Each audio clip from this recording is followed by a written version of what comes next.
All right, ladies and gentlemen, you know we basketball fans over here. We love our hoop guys, college guys, future NBA guys, and we have one today. This kid right here, man, started at Cleveland State his first 2 years, where he was also named to the Horizon League All-Freshman team. Then after that, he took his talents out there to the Arizona State University, where he was over there performing at a high level, was named Pac12 Player of the Week numerous times out there, and now he's an NBA draft prospect. So without further ado, we got Mr. Rob Edwards. Rob, man, how you doing today, man? Hey, man, how you doing? Appreciate that intro, man. That was great, man. No doubt, man. I mean, shoot, like I said, we fans, man. So when we see the numbers, we see what you done. Yeah, we got to make sure we give you love, man. For sure, man. Hopefully it can work out just like how you said it, man. And it definitely will, man. It definitely will. I mean, like I said, we see you putting in the work on the ground, man. We're going to get into that too. But just talk a little bit about, man, what was it like hearing while you're in the Pac-12 tournament the day before you're supposed to play in your game that it was going to be canceled due to COVID? Oh, man, it was crazy, man, especially for me being a senior. I got a little emotional with the guys, man. They was all, apologetic for me. But, everything happened for a reason, so I just, looked at it as something that I just got to get over and just get through, keep on working. I know God still had a plan for me. And it's working out in my favor right now. I'm healthy. I haven't got in contact with COVID, so I say keep it that way. Yes, forward. Indeed. Yeah, we're just looking forward, pushing forward, keep on going. Yeah, man, because, when I was just thinking about that as if I was in your shoes, I'm like, man, senior year, you obviously had made it to the tournament the year prior to that, but to have it canceled right before your game, man, that got to hurt, man. But I'm glad to hear you in good spirits with it, though. Yeah, it was crazy, man. Even coach, he was a little, down, a little sad for us. But, like I said, it's all good. We just going to keep on pushing forward and, trust the process. Absolutely. So you've worked out with James Harden a little bit. How did that come about? Did he reach out to you? And what have you learned from him? What's that experience been like? Oh, man, it was a great experience. I start there. He a real humble guy. I love that dude, man. He really He not what the media, portray him to be. He works super hard every day, all day. He just grind. It's different because he got so much confidence, man. And it's just crazy, like being in a workout with him. But I've been knowing him for a couple years and, his team. So when they came out to Arizona, he come out to Arizona every summer and he'll work out, near campus and around ASU. So that's pretty much what we was doing. But his team reached out to me and told me that they out here, they working out. So when I got with him, he allowed me to stay with him and just go enjoy the grind with him every day. He showed me things and he gave me a lot of confidence. He was talking to me every day and he just really boosted up my spirits and I took it from there. After there, we was just out here grinding for like a month. And then we went to Houston and we was doing the same grind for like a month. And, I learned so much from him and I just took it in and embraced it all. And I thank God for being able to be in that position, to learn. And that's really it. He just got me so much better, man, with confidence and with my skills and with my shooting ability. Every day he was talking to me and, pointing out little things, little details that he feel like I can become better at. So I just thank him for that. But I definitely got better and I got my confidence where I needed to be, for my future. No, I like That's that, dope. man. Yeah, Major respect. And I was going to say, I've seen some of the workouts y'all posted. Y'all outside. I'm like, I've been in Arizona. I just spent time out there. You working out outside, boy. Golly. Yeah, no, we was grinding. We was grinding, man. We was grinding every day. Yeah, man. Y'all so real was for that, like, man. Yeah, like 2 or 3 workouts a day, man. Like hills. We was doing a mountain. We was doing, a lift. And then, of course, we would do open gyms and basketball workouts, shooting workouts at the gym. And that's pretty much all it was, bro. Just to grind. Now, obviously the NBA had to postpone its season. Now they're trying to get things back rolling with the guys down in the bubble, but they also had to move back the NBA Combine as well. So just talk about how all of these changes has impacted you and just how have you been making sure that you're prepared for when that schedule does get released again and you'll know when you're going to be doing what and so on and so on. Well, I like the second part of the question. I just been preparing myself, man, and just trying to stay healthy and just to stay in shape and, stay ready. So right now I've really just been taking what James gave me and just, putting that into perspective every day and just waking up with that mindset and that confidence and just getting my own grind on, you know what I'm saying? And just trying to stay ready, like I said.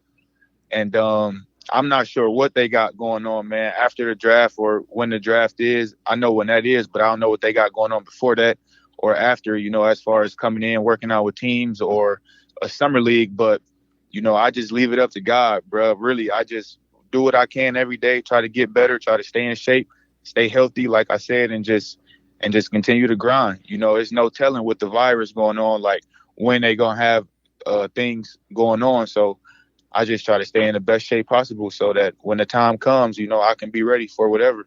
Yeah, because I think that's the thing that a lot of people have been overlooking or forgetting. They just solely focus on the NBA element of it in terms of the guys that are already there. But I'm like you said, summer leagues, combines, all of that is traditionally happening right now. So from even just staying in shape, how you train your body for certain parts of the year to make sure you're ready at this time versus that time, all of that's affected by this situation right now.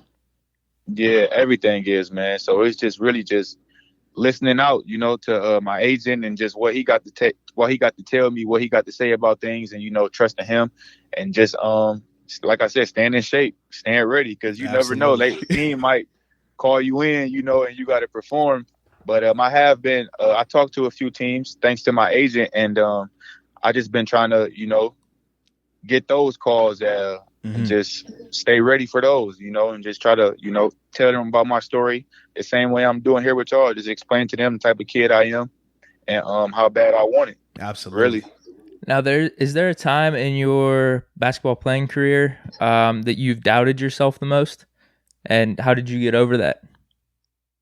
Well, I wouldn't say that I doubted myself, but I would say that I didn't have as much confidence as I should have had, during that time.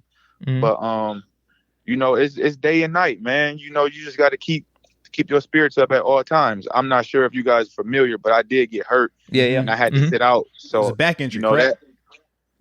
So that kind of shifted my confidence in a way. But I built it back up, and I was reading books. I was just trying to go to the gym every day, even if my back was hurt, and I would just go do what I could do as far as sitting in the chair, shooting or doing ball handling.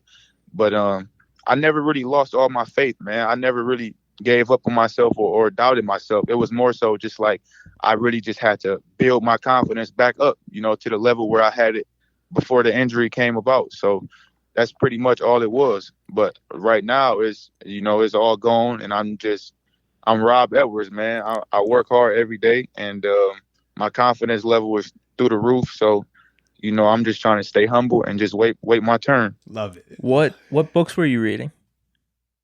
I forget, man, but it was a couple. Yeah, it was a couple good books. I got a mentor. His name's Phil Beckner. If y'all not familiar with him, he work out a lot of NBA guys, specifically like Dame. A lot of guys know him from Dame. But he gave me a couple books and referred me to a couple, and I read like 6 when I was hurt. But I can't remember the names of any of them, honestly. It was just like some books to help with like confidence, to help positive, with, God, staying positive through adversity, kind of books like that. But the author of 2 of the books that I read was Carl Lentz. Okay. He a real good dude. I think he a pastor in New York. That guy, he a real good dude. A lot of NBA guys actually go to his church when they come to New York to play. So that's tight. If y'all can look him up, he a real great guy. But I can't remember what those books were called. But I'll definitely, text you guys. Yeah, no worries. Yeah, no, appreciate it though. Yeah, for sure. Now, talk a little bit about, man, what led to you transferring from Cleveland State. Because let's be real, man, your first 2 seasons there, you were still lighting it up. Like I said, you were named to the All Horizon League as a freshman. I mean, you were having success there. So what led to that whole process of you leaving? Oh, definitely. But it was we got a new coach. It was a coaching change, and I wasn't really familiar with the guy that came in, our new coach that came in. I was more familiar with our coach that left. He retired. And he told me to just make the best decision and decision that I felt most comfortable with. So I decided to open up my options. Once my relationship with the new coach, it wasn't really as strong as I hoped it would be. We didn't really have that communication piece. I didn't feel like that was strong enough for me to stay. So I opened up my options, man, and I got a lot of calls. I got a lot of schools that was after me. So I just tried to pick the best decision. And then I went on a couple visits, and I felt like Arizona was, like home, man. I came out here. I loved everything. I loved the coaching staff. I loved the type of things that they was telling me that I'm going to just have to work, for my position and work my way up. I love the weather out here, man. It was beautiful. So I chose to come here, and I feel like it was the best decision so far that I chose. What did you do in that year off when you transferred? Like, how do you keep yourself occupied? I mean, you're probably going to school. I mean, how much is it? Are you out in Arizona State taking classes? Like, what is all going on in that year off? I'm kind of curious. Yep, it was just a grind, man. Like every day, even on game days, we would have like our own little games, but it would just be like a 2-on-2, with the staff. But it was a grind. Like I said, we was in the gym probably 3 times a day, before practice, after practice, and then come back late at night. I'm not sure if you guys familiar with Zylan Cheatham. He transferred with me. He came from San Diego State and came here. Now he's on the Pelicans. He got a 2-way deal last season, but it was me and him. We was working out together, so we was working on all of our skills, man, opening up our game and just trying to stay confident and stay ready, like I said before. But we was just in the gym all day, man. So like a regular day would be, we would go to the gym before practice, and then at practice, the starters would hate us, man, because if our coach is so competitive, like we would be on the team with a couple guys who didn't really play as much, and we would be beating the starters. And they would be mad because we would be real life competitive with them. And they just came in and thought practice just was, going to be a walk in the park and just try to keep all their energy for the game. But shit, our practices was like our games. So it was super competitive, man. And that's pretty much it. We was just on the grind like 3 times a day, literally every day. Nah, major respect to that. And I mean, just speaking of how you treated some of those practices like games, man, you had a game where you dropped 27 on Kentucky. I mean, that's one of the blue bloods, right? When you talk about college basketball and stuff. So, man, just talk about that performance and, man, what was going on with you that day? Man, I don't know. I really don't know. I treated it like a regular day, man. But obviously, my whole family and friends wanted me to have a great showing. I'm not sure if it was televised or whatnot, but I definitely was locked in, on the court. I feel like everything for me was going in. And we didn't really come out on top or nowhere near on top, but I definitely, kind of got a lot of people's attention from that game going against those guys that all went, and got drafted after that season. But I don't know. I just feel like I was just blessed that day, man. A lot of shots that I was shooting was going in, and it seemed like the ball kept coming to me. So I was just trying to put it in a hole and just, have a great game like every night. But like I said, we ain't really come out on top, so it wasn't really too much to brag about. Gotcha. Do you have a story about almost the opposite type of game, but at the end you were able to like bounce back late in the second half and get your mojo going? Like things weren't going good in the first half, or you were just having an awful game. Is there some type of story there where, like I said, things aren't going right, but you were able to bounce back and how you got through it in a game? Maybe pulled out the win? At the Kentucky game or just just in general. Is there a game maybe you look back on and you're like really proud of because it was a bad game, but then you were able to pull it out at the end somehow?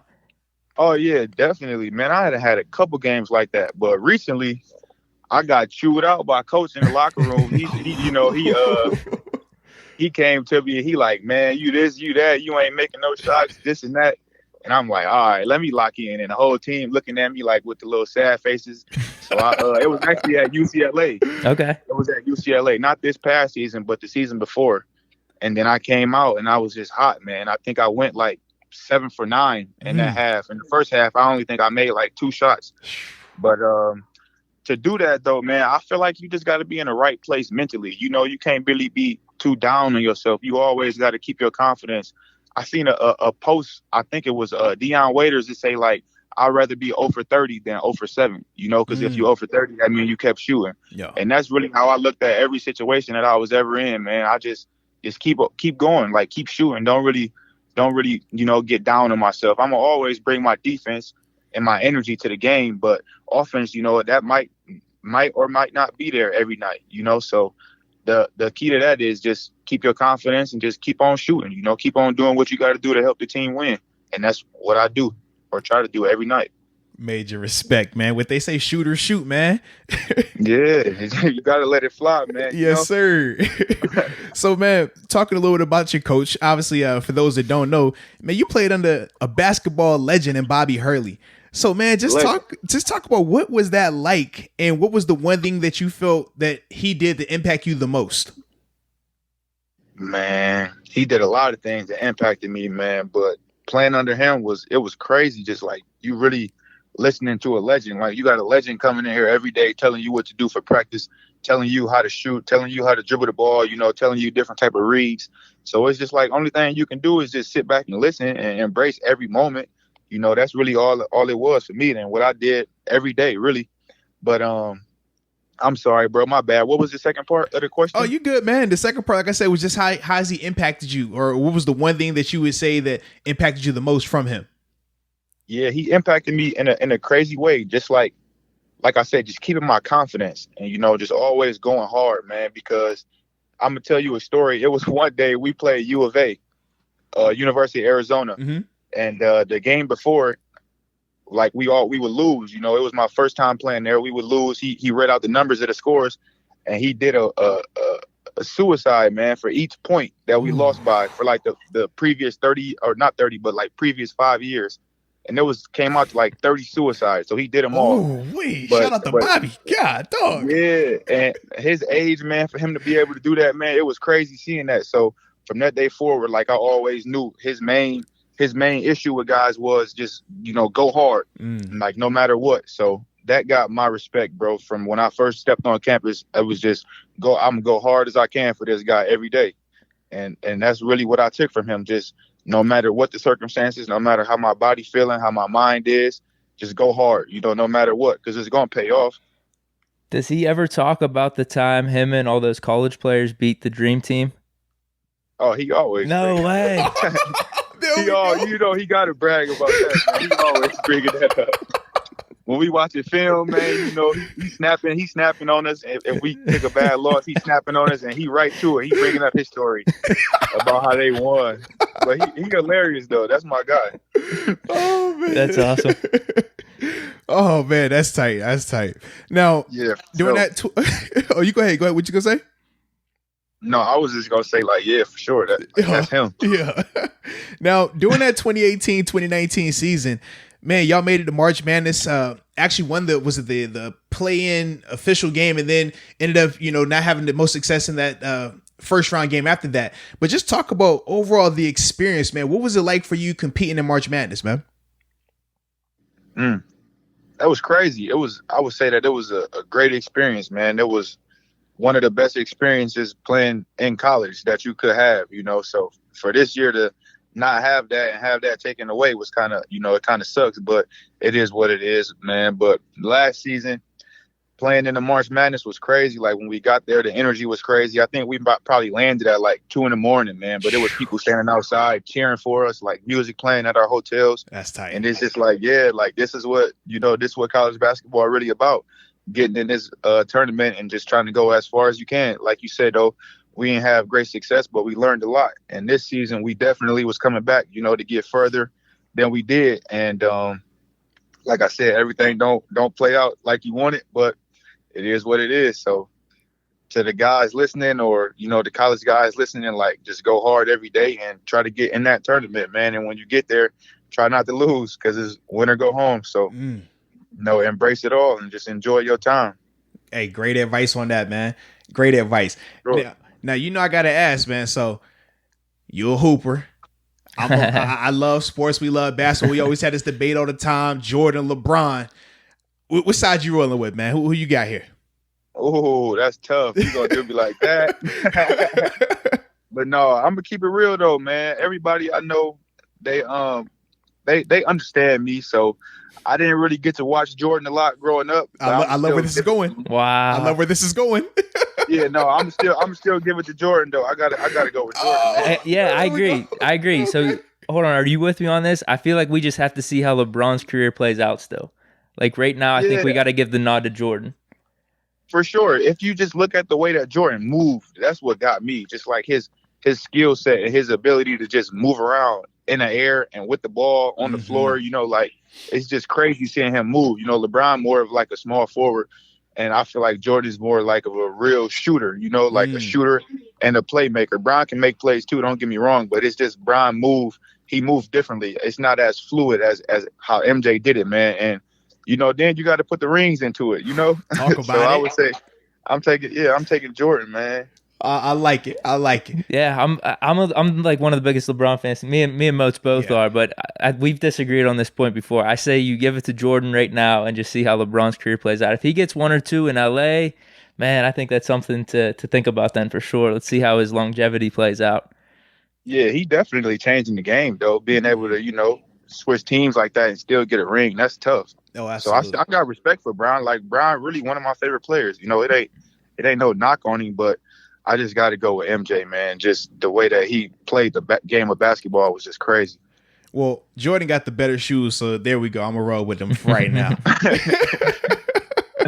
All right, so before we let you go, man, we always ask people, man, so obviously in the NFL, you hear about the welcome to the NFL moment or NBA welcome to the NBA moment. So for you, man, just talk about your welcome to college basketball moment. That'll probably have to be when I was in Cleveland, man. When I was in Cleveland, we had a workout on the beach on the sand at like 5 a.m, man. When we was just doing everything. And I mean, I wasn't in the back of the group, but you know, I was kind of in the middle. But the older guys, I was a freshman, so the older guys was kind of helping me out. But I was dead, man. When you talk about boot camp training, all that in one, it was crazy. We was doing tire rolls on the sand. It was like a military boot camp day. It was crazy, man. They had us doing sprints. We was pushing trucks, literally F-150 trucks. We was pushing them with like a group. It was one of the worst days, man. I went to sleep for like 2 days after that. I had sand all in my head, man, everywhere. It's the worst. That was for sure one of the welcome to college moments, man. It's just like, once you get to college, those 6 a.m. workouts, 7 a.m.s, it's just like day in and day out. Yeah, you ain't no telling. You got to do it, you know? Yeah, absolutely, man. Nothing like a 6 a.m. workout in college, man. It's the absolute worst. Yeah, I ain't never like, knock on wood, I ain't never got like dunked on or like dropped in college. But, you know, those workouts was crazy, bro. Man. But you survived it, man, and you better for it, man. So all good. Yes, sir.